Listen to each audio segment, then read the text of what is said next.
Hello, and welcome to the 2022 Hunger Free Communities Virtual Summit. It's my pleasure to welcome you today. Thank you for being here, and thank you for everything you do in your own communities to help end hunger. My name is Minerva Delgado.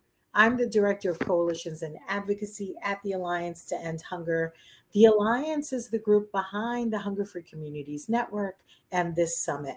For over a decade, we've been gathering at the Hunger Free Communities Summit, and we've brought stakeholders like you together to share best practices for ending hunger at the local level and share priorities for addressing hunger through policy at the federal level. This is our third virtual summit, and it continues to grow. We're so excited that over 500 of you have registered to join us today and tomorrow. We encourage our hunger-free community partners to work across sectors. As you may know, Alliance to End Hunger is a multi-sector collaborative. We bring together nonprofit, religious, and private sectors to address hunger and malnutrition, both in the U.S. and around the world. Today, we're focusing on hunger in the U.S. We encourage our hunger-free community partners to likewise work across sectors to build community-wide solutions. We understand that to address hunger at the local level, you need to be grounded in local knowledge and local expertise to succeed. And that's why we at the Alliance support the Hunger Free Communities Network. The most effective Hunger Free community partners work across sectors to bring stakeholders together to identify community needs and deploy strategies to mobilize community assets and resources to address hunger and malnutrition.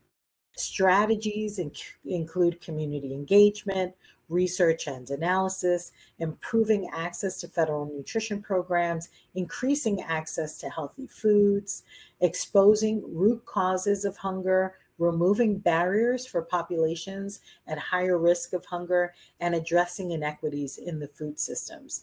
And of course, advocacy at the local, state, and federal levels. This summit is a forum to hear from those doing the work in communities, developing new and innovative methods and practices, moving their communities towards greater food security.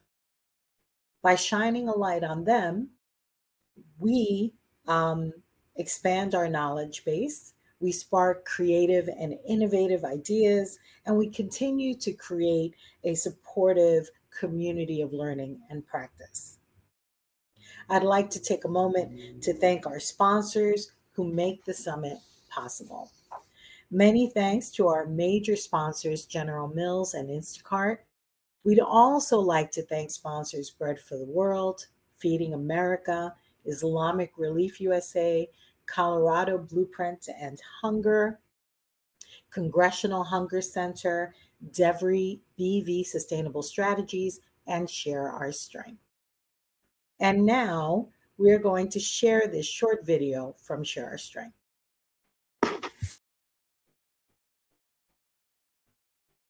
Every kid needs 3 meals a day to grow up happy and strong. But millions of children in the United States are living with hunger.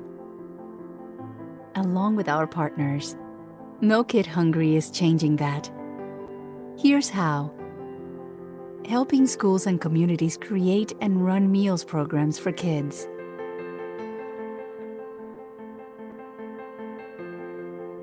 Providing grants to schools, food banks, and community groups to help them get what they need to feed kids, from refrigerators to delivery trucks. Fighting for laws and policies that help families feed kids. We all have a part to play in ending childhood hunger. Join us.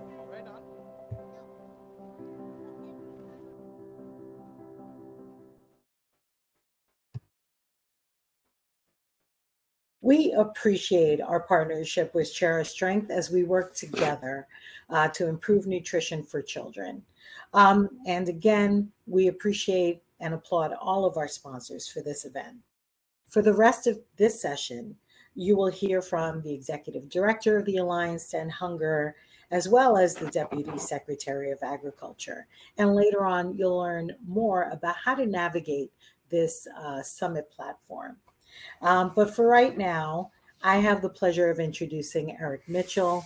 Eric is the Executive Director of the Alliance to End Hunger, and he's been with us for over 2 years now. In his role, he leads the Alliance's strategic direction, including expanding and mobilizing our networks to end hunger both in the United States and around the world. You will see Eric's full bio in the Excel Events platform, but here are some highlights. Prior to the Alliance, Eric served as the Director of Government Relations for Adtalem Global Education. Before that, he also served for 6 years as the Director of Government Relations at Bread for the World, where we got to know him so well. Eric began his career on Capitol Hill, serving as policy advisor to civil rights icon, U.S. Congressman John Lewis of Georgia, and legislative assistant to U.S. Congressman Sanford Bishop of Georgia. Let's go over to Eric. Thank you so much, Minerva, for those comments. And thank you. I would like to also thank our sponsors for all that they're doing to help make this event such a wonderful occasion. I want to welcome everyone to our virtual Hunger-Free Community Summit.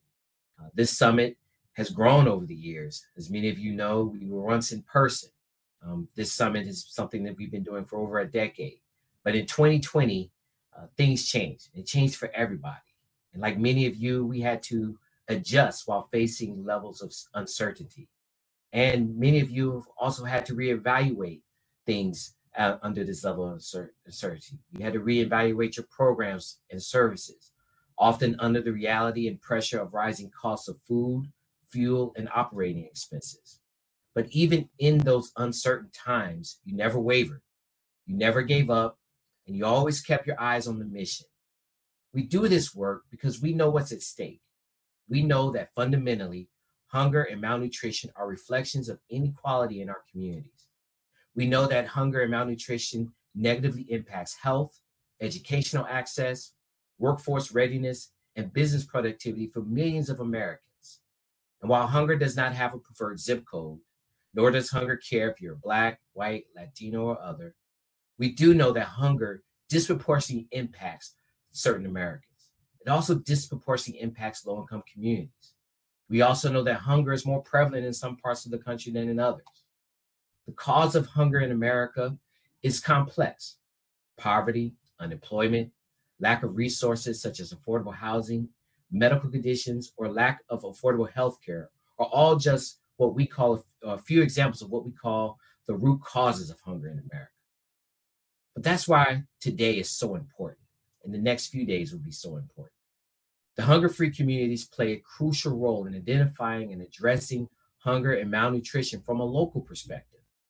Recently, we witnessed the truly heroic efforts of local organizations and coalitions from across the country during the COVID-19 pandemic. We all remember seeing the miles-long lines of cars waiting to receive emergency food. While the need was truly staggering, so were the efforts of communities that came together to meet that need. And while these efforts during the pandemic have been exhausting, I've also felt that our community of anti-hunger advocates were engaged when it comes to pushing, engaged and energized when it came to pushing for policies that address pressing hunger and malnutrition needs across the country.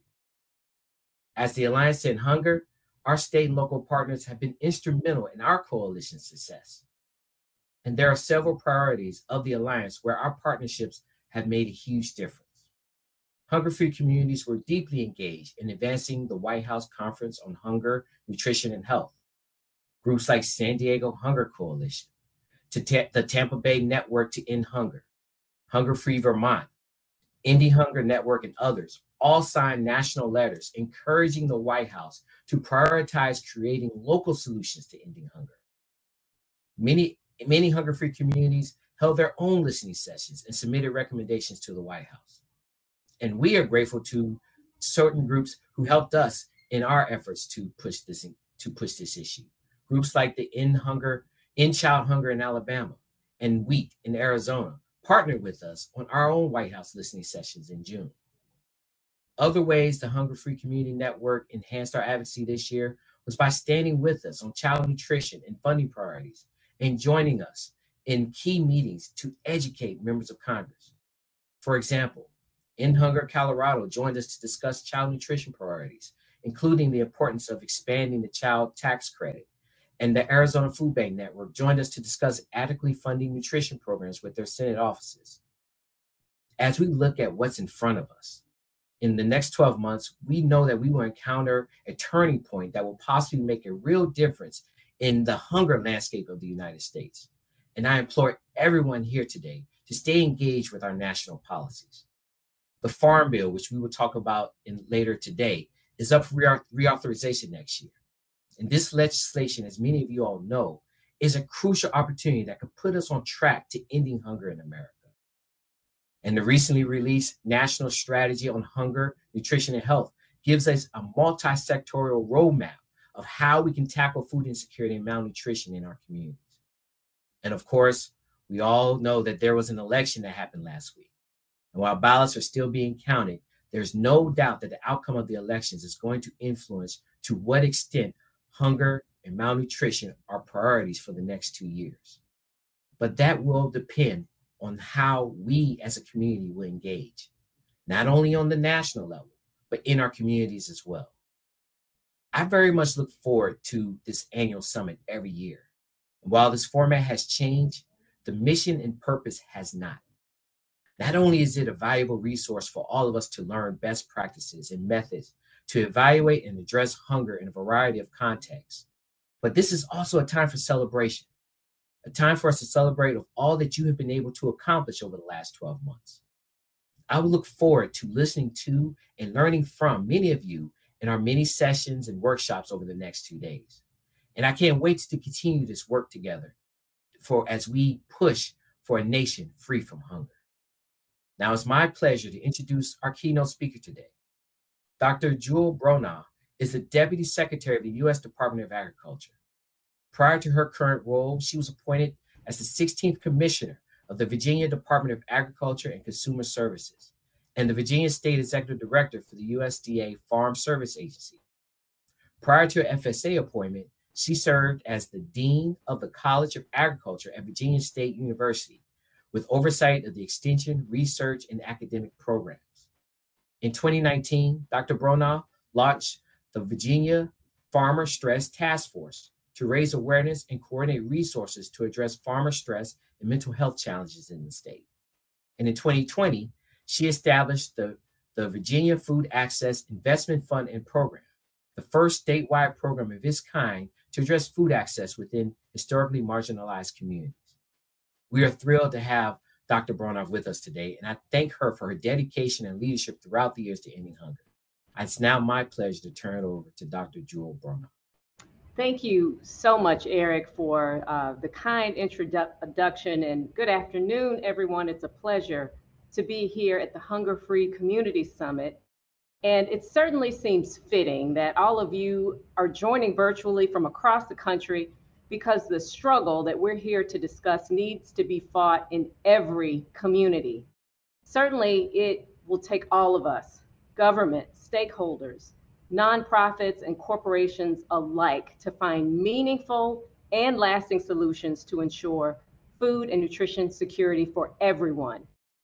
As Deputy Secretary of Agriculture, I am especially passionate about this issue.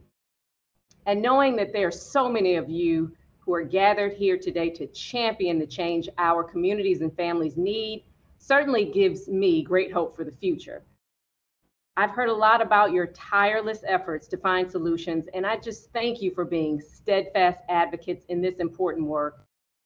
As so many of our recent actions demonstrate, the Biden-Harris administration is also dedicated to the mission of ending food and nutrition insecurity across the country.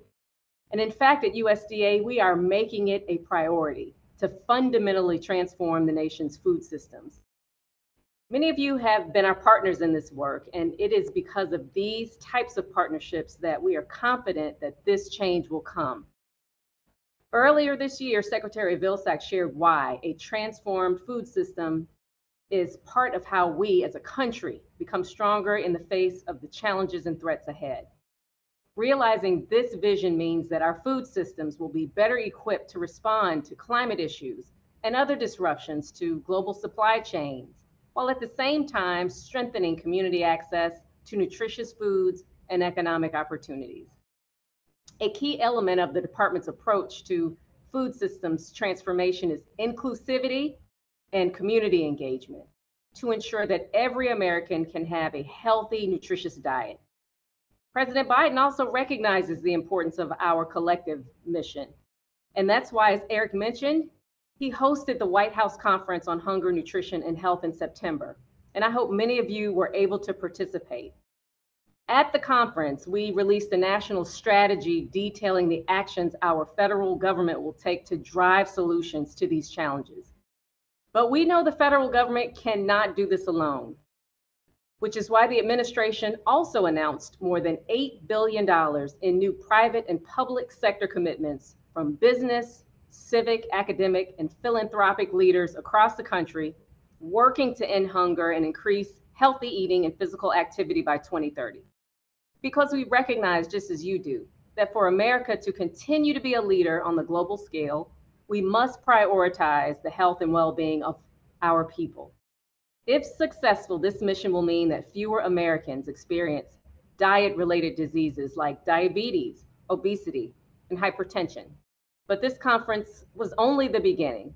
A few weeks ago, USDA held its own follow-up summit where we hosted over 200 mission-driven stakeholders to delve into additional details about bringing healthcare and nutrition together. We discussed how this complex issue intersects with many other challenges our country faces. Systemic racism, the lack of affordable housing, and climate change all play a role in our fight to end food insecurity. But I like to think of USDA Summit as a call to action. We've long recognized the need our country has when it comes to feeding our most vulnerable people. Yet we have never found a long-term sustainable solution. Now, that's not for lack of effort. I need only look at the number of participants in this meeting to know that America is well equipped with passionate, hardworking individuals determined to find the answers.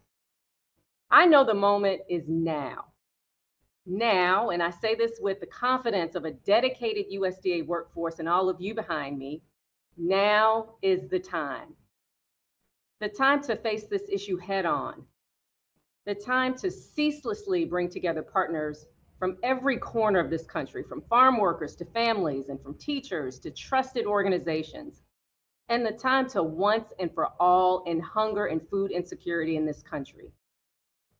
I know you are a domestic-oriented group, but I also know that as students of history, you recognize that hunger is an issue that plagues far too many people across the planet. I saw as much when last year I led the USDA delegation to the pre-summit ministerial for the UN Food System Summit in Rome. It was a gathering of world leaders where we discussed coalition building, proposals, and so much more that make a difference in our work to end hunger. It certainly gave me hope that the United States is not alone in this mission, that in the wake of food security issues raised by the COVID-19 pandemic, we're able to refocus the global conversation on this important issue. Of course, our goal is to end hunger for our neighbors, our friends, and our families. But knowing that the world community is also invested in this charge means that we will be able to learn from and teach others about the ways to move forward. Because USDA continues its leadership in this realm, I know we're up to the task, and that should be encouraging to all of you. When USDA increases SNAP benefits for the first time in 45 years, we show the world that providing food resources to underserved communities is in fact sustainable and beneficial for recipients.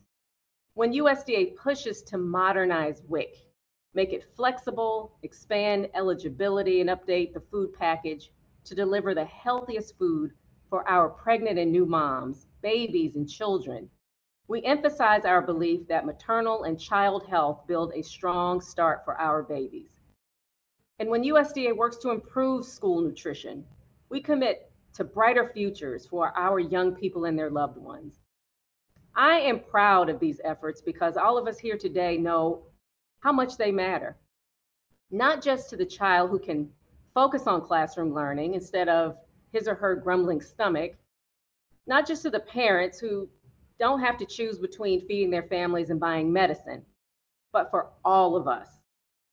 I am not overstating the truth when I say that the future of our country and of this world depends on our success in this mission to end food insecurity. People who are hungry today could very well be tomorrow's leaders. They are the ones who will end the climate crisis, protect democracy, drive the economy, and lead us into a prosperous future. But in order to be tomorrow's leaders, every person needs to be nourished, secure, and safe. And that starts with us, finding solutions here today. I know this summit isn't just a summit, it is so much more than that. It is a group of goal-oriented people coming together to say, in no uncertain terms, that there is a way to make a difference, a way to change the world. I am grateful for this opportunity to be here because I know that when we create the hunger-free communities we all seek, we will be able to look at this moment as a point of change. We've committed ourselves to this important work, and it is certainly no small task. From preparing for the next farm bill to keeping communities engaged, it's going to take all of us to get where we need to be. Our country has faced so much in the past few years, but none of you in this virtual gathering and none of us at USDA ever wavered in our belief that there is a solution. We must not stop seeking that solution until we find it. Together, we can and will make a difference for the millions of hungry people we call friends and family. That's a future that exists because of your continued efforts to engage with Congress, to advocate, and to plan. And I have no doubt that future starts today. So thank you to everyone who joined today, and best wishes as you engage in this important summit. Thank you so much.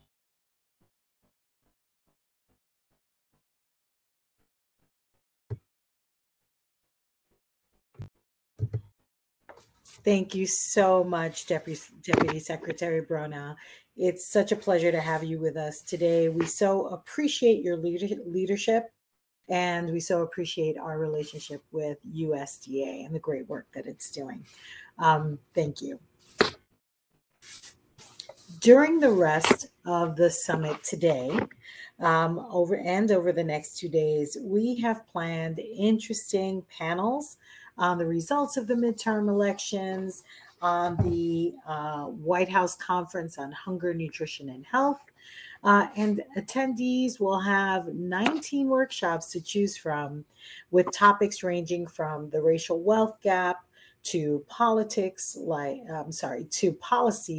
like SNAP, the Farm Bill, child nutrition, to best practices around creating hunger-free communities, expanding nutritious food access, reaching populations at risk of hunger, and improving federal nutrition programs. And don't worry, all of the sessions will be recorded and available on the platform, so you don't have to miss any of it. Before we wrap up later today, we will also have a networking session. So please come back for that at 4 p.m. after your workshops. So you'll have an opportunity there to meet some of the other summit participants. Tomorrow, we will continue with our plenaries and workshops, and we will close the summit by presenting the 2022 Hunger Free Community Award, and by hearing from the 2022 Global Citizen Prize winner, Barbie Izquierdo.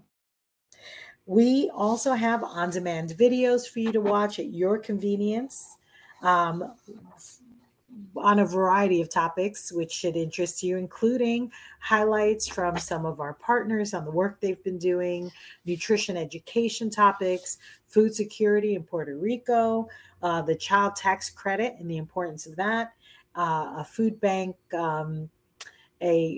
grant opportunity, and more. So we hope you'll check out that on-demand content at your convenience. I know that what you learn during the summit will help you as you continue to work to end hunger in your community. Thank you for joining us, and thank you for being part of the movement to end hunger.